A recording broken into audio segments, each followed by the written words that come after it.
is the salt and the light, the safest place. She is a frontline soldier, she's a battle cry, the voice of change that rings through the night. She's an unsung hero.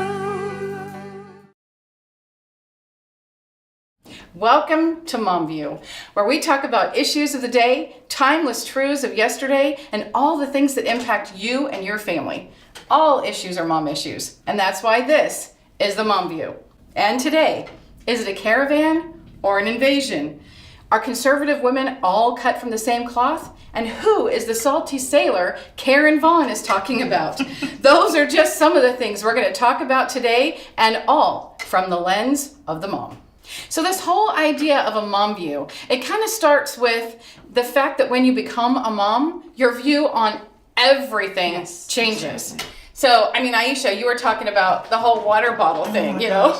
I mean, like when you become a mom, like you said, everything's different. The cap to a water bottle is a deadly weapon all of a sudden. Right. We don't look at anything the same anymore, not even public restrooms or the crosswalk. Everything is viewed differently as soon as you become a mom. A bathtub becomes a dangerous place. I mean, you're right.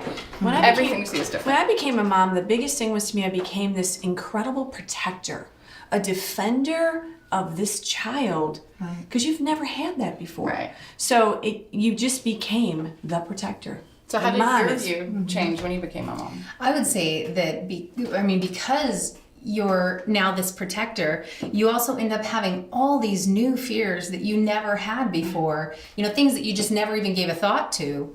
And they start to develop as soon as you've got this little baby in your arms, and you're responsible for taking care of this baby. Right. That's a huge life. That's huge. Mm-hmm. Yeah. Yes. When you realize that you have another life that you're responsible for, that's like a game changer. You go from little girl to big mama. Yeah. Yeah. Right. The whole mama bear syndrome. Don't mess with my baby. Yeah.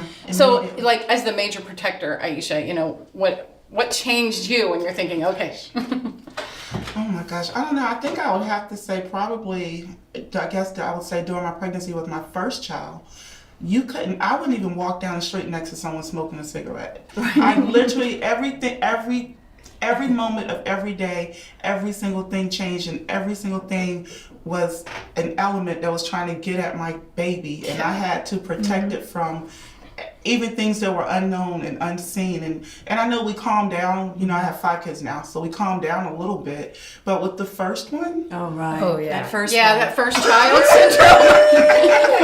You got first child, second child. First one, everything's sterilized. The last couple, you're like, here's a pacifier. It doesn't matter. Let's work on that immune system. I know. Okay, so when your whole mom view changes and everything looks different, then you're raising and nurturing this child now. So what principles guide us now that we're raising children, a whole new generation, a whole new life? Mm-hmm. What principles guide you guys?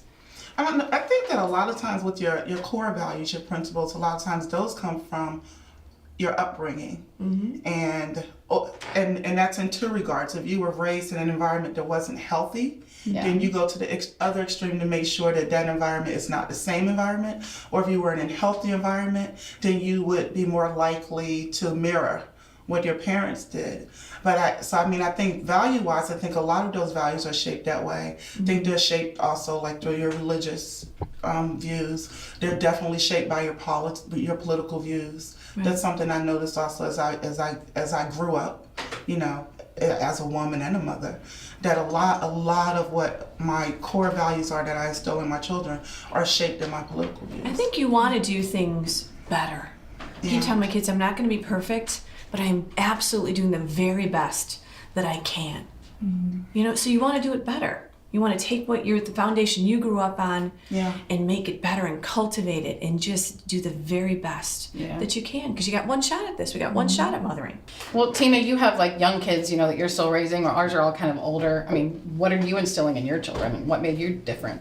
Well, really respect for one another and to value others over yourself. And I think in this, right now in this society, we're struggling with this idea that, we're going to put me first, and boy, we try to teach our kids not to do that. Right. And now our society is trying to lean that way. And, just just loving one another and being respectful, being honorable. And it's in order to do that, you've got to reflect that for them, show them how to do that. And so that's a really big responsibility on the shoulders of a mom. And you're always second guessing yourself. You're always wondering if you handled this situation the right way. Yeah. It can be. The thing that mom guilt. We just Yeah. talk about mom guilt. I mean, the moment that you become a mom, you're like guilty the rest of your life. Like, oh my gosh, I've done this wrong, I've done that wrong, and we tend to measure, each other. And moms are tired too. They are. Sometimes it's This is just a full-time job. So we 24/7. have to stay encouraged and empowered and know that this life that we have is the next generation, and this a big way. kid could change the world, and that's what we want to let them know. Well, it sounds like we're sitting here talking. We all kind of have the same views, Right. but we all come from different places. We do. And it's funny because we're all different colors, we're all different ages, we're all different races, and then you have all these people in the world who are trying to pigeon us, especially in our country specifically, into like one box. If you put the word conservative, on anything, we're thrown in this one box.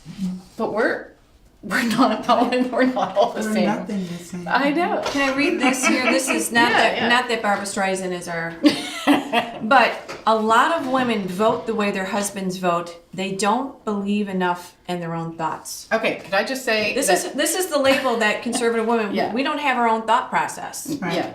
I sat my husband down this election and for the last 3 elections because he's like, no, they're all just a mess. They're all corrupt. I'm not even gonna vote. I'm like, dude, you're gonna vote. So I sit him down at the table. We put down the ballot, and he's like, fine, just tell me how to vote. So I'm just saying it's easy Right. in my house. Definitely I not don't okay. know. This sweeping That's comment absolutely isn't not true true. because we all some don't have a husband, That's right? right. Some are single Yeah, parents. You're a single parent? Yep. I Yeah. have one. So we are independent in our voices. We are independent in our own thought process, and I can't I think feel of like when a- they say that they don't feel like we've been living. We haven't been in the struggles. it's we haven't unfair. parented. Yeah. We haven't developed. We haven't set goals and achieved. We've been around too long to not have been in the trenches, Right. set our own goals, had our own dreams.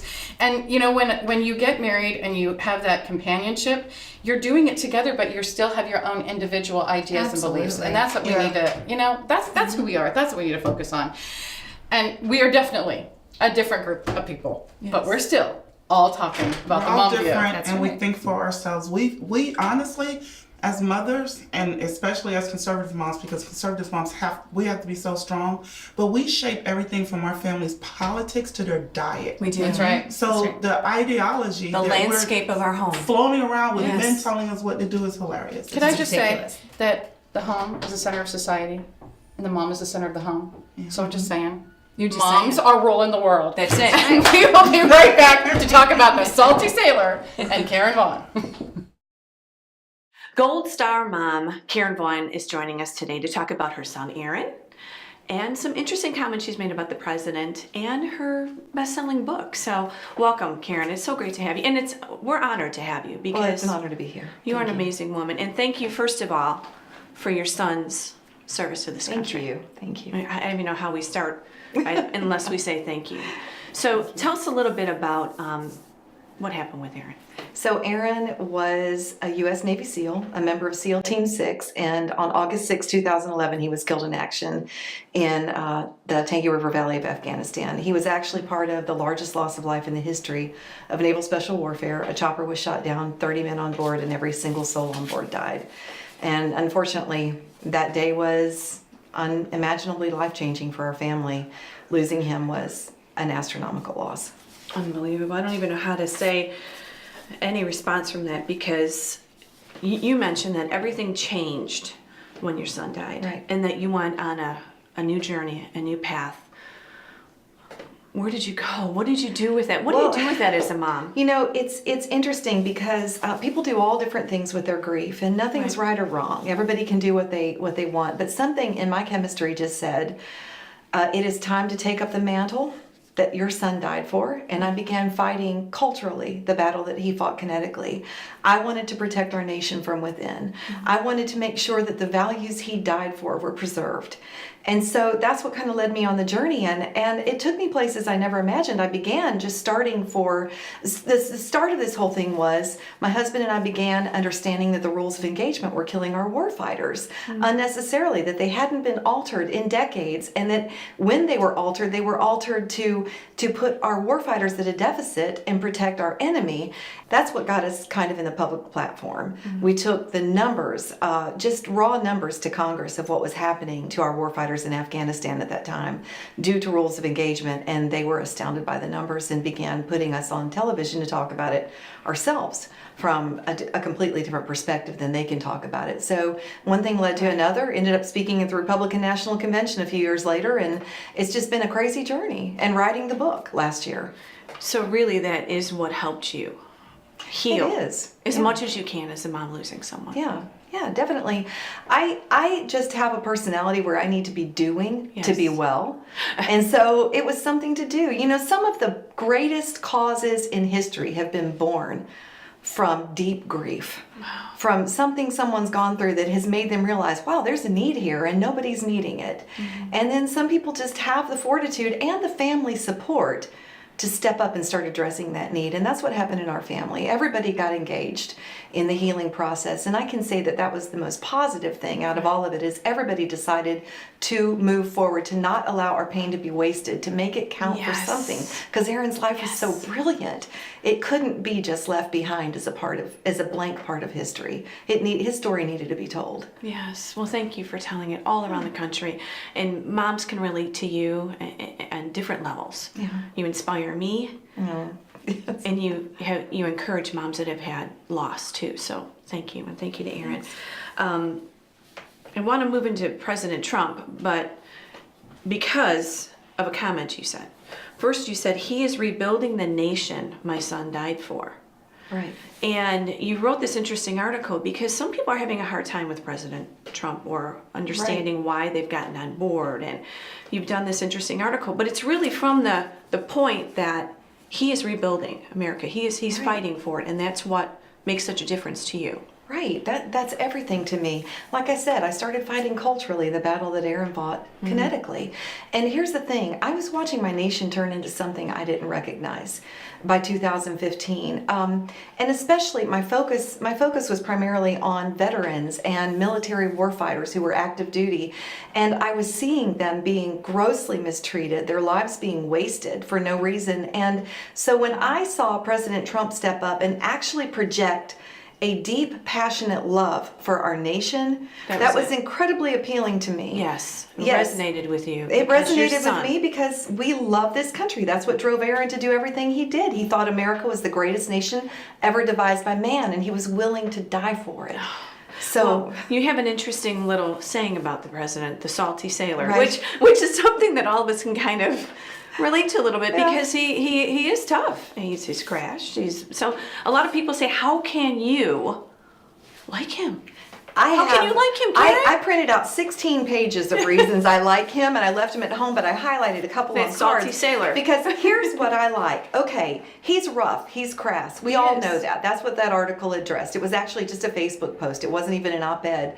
And it just went viral because I think it resonated with a lot of people of understanding that somebody doesn't have to be our savior. They don't have to be elevated on a platform of morality to lead well. Some of the nation's greatest leaders have not had a great moral fiber. And so We're not making an excuse for it, but yet it's no, just where we're at. not. It's just the truth. And Right. so I wanted the issues of the day addressed. I wanted the economy addressed. I wanted our national security addressed. And like I said, I had 4 million new jobs, more Americans employed now than ever in our history. Lowest minority unemployment, lowest female unemployment. I mean, the list goes on, seriously. Massive deregulations, tax cuts, combating opioids, embassy moved in Israel to Yes. Jerusalem. These are huge deals. And so I was fed up with hearing people talk about what he said and continually refuse to focus on what he was doing. Right. And that's where my salty sailor comments came from. I'm thankful for a man who is doing the things that will rebuild our nation. He may not be what we would define or choose Right. but he is changing America. But remember, people can speak eloquently and softly and kindly and say And get nothing all done. the things we want to hear, Yes. but never do anything for us. And Right. that's what we've been experiencing for a long time in this country. So salty sailor. So salty sailor. He's you're the still- man. He and- was and the man you- for the job. I support him 1,000%. I don't like everything he says, and I'll post fair posts about what he says that I don't like. You know, like, come on, let's just talk this out reasonably instead of emotionally. All right. A couple minutes left. What about the book? World Changer. Come on. I wrote the book because it started out with just stories for Aaron's children. Aaron's children Reagan was almost 2 and Chamberlain was 9 weeks old when he died. I knew they would never know their father. And so I started just writing down all the stories I could remember so that when Chamberlain was sitting there on a Friday night before her wedding on Saturday, thinking about how much she wishes her father could walk her down the aisle and how much she wishes she knew something about him. I wanted her to have stories she could read 100 times or 1,000 times. When Reagan's got his first football game, I want him to know that his dad loved football. I wanted him to know what positions he played. You know, those sorts of things. So that's how it started out, just a collection of stories. Then I started speaking to moms across the country. And they were asking me, how did you raise a man with that kind of fortitude? Because Aaron's story is unbelievable. We don't have time for it today. And I said, at first I thought, I didn't do that. You know, Aaron was a believer in God. Most important thing I'll ever tell anybody about his faith is about his faith. But then I started isolating things that we did in our home, that we practiced. And I realized we did have something to share. So the book turned into kind of a mantra to moms that we can raise strong, resilient kids. We can. We can. And you did. I did. All right. Well, you're By gonna the grace of God. By the grace of God. Well, stay with us because Karen's going to join us on set. She went down to the border with the moms to see what's really happening. So recently, a group of moms took a trip down to the border, and Deb and I weren't able to go, but from what we understand from the rest of the ladies here at the table, it was a really impactful time, and I'd really like to hear more about, you know, what happened down there and why you all went. Can I first start with this question, though? What we're seeing right now in the media is the tear gas, the mom, the 2 children, barefoot in diapers. It's a very devastating, sad shot. So as moms, we're like, oh, this is so sad. What did it look like down there? I mean, this is what we're seeing now. That's what the media is telling us. Yeah, they're making that all about the story though, and what frustrates me is those women, that woman in that picture and those children were running from the tear gas because the men who were down there in that caravan put them in the front and were throwing rocks over them at our own Border Patrol agents. So they actually are endangering and exploiting these mothers and children by putting them in front, and that's all the media wants to talk about. They're talking about one part of the scenario, this mother running away, but they're not talking about those men who are behaving so abominably by putting those women and children in the front. That's what I think, you know, we as moms should be focusing on. And you know, when the whole tear gas thing comes, I mean, what are our Border Patrol agents supposed to do? You know, I mean, Well, and just to make this clear, why are we even talking about tear gas right now? We're talking about it because it's politically expedient, because here's the truth. Here's the truth. According to U.S. Customs and Border Protection, tear gas assaults were used 79 times between 2012 and 2016. So why is this an issue now?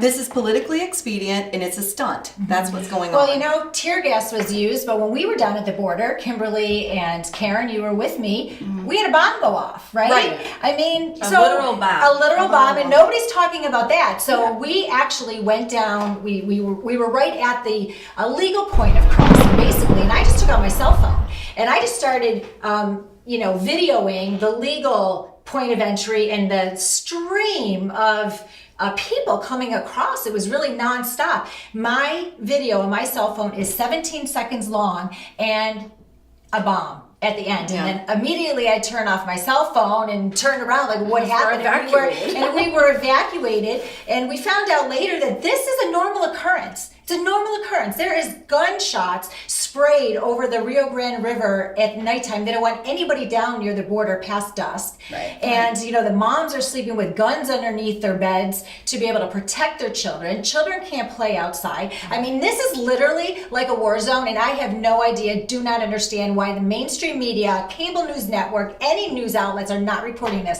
So we need to, and that's why we went. Right. That's right. And that's the whole why reason they're we went talking down there. about tear gas. They're talking about Exactly. tear gas because they don't want to talk about the Guns mom. and bombs. They don't want to talk about the mom who's cutting her grass with a shotgun on her back because she found illegals in her bushes. They don't want to talk about that, so instead they talk about tear gas. Right. Could you feel the fear? The fear? Absolutely. yeah. Oh my God, you have 100%. no. I It spent was about 45 life-changing. minutes talking to a woman who literally sleeps with a shotgun beside her bed to protect herself and her daughter because her husband works out of town and she's literally terrified. She's woken up many nights with groups of illegal men in her backyard, in a trailer down the road from her, has had police raids abundantly. So this isn't a once in a now and then occasion. This It's is constant. all the time. And honestly, I think that the caravan is actually one of the greatest blessings that happened to America because they have spent so much time talking about this that everybody's focusing on It's it on the now. forefront And now. Yeah, It's now on it's the on the forefront of our forefront. minds. But that people need to understand that while we're seeing this huge caravan coming in, this is the steady flow that has been coming for the last 20, 25 years. And those moms who are down there, you could tell they were afraid. And we're standing there at the school, and gosh, if you could just go down there and see what they're living with. But several of the schools are right along the border, and we were there in Hidalgo. You got the school here, you got the border here, which is You literally a stream. turn like They call it a this river, school. but it's a It's a stream. stream. Yeah, it's And then Yeah. you've got this border road that's going through it. So we're standing there, and they're telling us about what happens at the schools, that the illegals know when the bells are ringing. And so they time their time to come into the country when the bells ring, infiltrate into the school lines while parents are picking up their kids. So the coyote could be in line with the Exactly. parents picking them up and getting them I to mean, wherever that- they need to that's go. endangering children. And might I add, ladies that weren't there, while we were standing on that road, 2 illegals crossed the border and tried to join our come in with our group. group. So they look for a group that That's they when We I were just barely need this there to get through 30 the day. I'm telling you, this is nuts. And one more thing. yourself, I'm Karen. One more thing. Here's my one more thing. What about the 2.5 million children that are homeless in this country? If all we're ever talking about is children trying to flee whatever they're trying to flee to get to our country, when are we going to address the 2.5 million children annually that are homeless in America? Right, and the foster care children, Right. we have our own to take care of. And, as an attorney, I'm looking at it this way. There's a process and there's a legal process. And I believe that there's no question that these migrant caravans are being financed by very wealthy people on the left. And if they're financing the migrants to come to our border, trekking 2,000, 2,500 miles, why on earth isn't anybody forking the money to help them apply legally? Right. Because you could Perfect have point. applied a month ago, 2 months ago, 3 months ago you can't apply for asylum because you have to actually be at our border or in our country. However, you could apply for refugee status. So why aren't these millionaires financing these migrants when their situation is so bad in their home country to help them come over legally? But they're not. And the reason why they're not, we all know it, because they're being manipulated and used as political pawns. That's all. So That's it reminds me of the story course of not. Martin Sheen. I think it was Martin Sheen, where he spent a whole entire night with the homeless people and to show the problem, and then he went home to his big mansion. I mean, what did that do? Which What probably did that had a do? wall around it, It right? does. So they have figured. walls, they have Yes. doors. Locks so, the door. Yeah. And oh my gosh, Aisha had the great comment when she talked about the bank. And when you go. Oh, yeah. If someone breaks in the bank in the middle of the night, the banker's not going to come in the morning, give them $500, help them open an account, and hand them a toaster. They're going to prosecute them for breaking in the bank. There's a legal way to come into our country. Absolutely. You come in through the front door. I'm just saying too, the problem is though, it seems like we don't care. Right. And we do care. That's right. We absolutely Because moms care. on both sides are affected, children on both sides are affected. And So let's put ourselves in that position as women, because I asked myself that question when I was at the border. One of the reporters had asked me when the illegals were being arrested, how do you feel? And I said, well, it is emotional because it is. And we need to have compassion and we need to have understanding. And as a mom, what would you do? If you were living in El Salvador, Guatemala, one of these countries where it's very oppressive, the cartels, the drug traffickers, the sex traffickers are running your country, what would you do to protect your children? You would do anything you can, right? We're mama bears. We Absolutely. we love our Right. kids. But I have to take it the next step, but we have to do it the right way. We have to do it Do the it right way. legally. You have to do it the right way. It's the safest. If But they're securing is, the that's border, right. It is if they're securing the nice. border makes it safer for everyone. Think right. about the things that we saw there, the rape trees, right. the thing. I mean, these women pack up their children and they send them there, and they may not never make it. That's They right. may not never make it. And they're banking on this hope that they're going to come here. Just the other day, there was a guy who was they were reporting, interviewing him, I guess, and he said, this isn't what I signed up for. I thought we were just going to come here and they were just going to let us in. And he's like, I didn't want this. So they've been sold a bill of goods. They're being They've fed been lied that. to. They're lied to. And what really, really bothers me is that people care more about keeping the problem than solving it. And we've got Exactly. politicians and governments and self-serving people who are endangering the lives of these women and children and lying to people for political gain. And that's what's got to stop. Our kids aren't political issues. Can I just say, knowing the last segment that we just talked about, my son lost his life defending this country. Right. What about our border agents? I mean, how can we look at one segment of this and not address all of it? Right. That's all I'm trying to say. Yeah. Exactly. So I think bottom line, the solutions would be secure our borders. we need to secure our borders. That very, very first and foremost. do. When someone's coming to your house, you lock the doors and you decide, who are you before you let them in. So let's lock the doors, and then those people who are there right now, what do? Well, we do the best that we can to work with the Mexican government to make sure that they find a safe place to be where they are, because they cannot come here in the mass mob that they are, and they cannot come here illegally. If you come in the country with no respect for the law, when you get to the border, you're not going to suddenly respect the law when you enter. Right. So, Exactly. bottom line. All right, well, this is why we talk about all these things, because all issues are mom issues. right. And we're going to, do this next time, come up with a new topic, new issues, and we're going to talk about everything from the mom view. Cheers.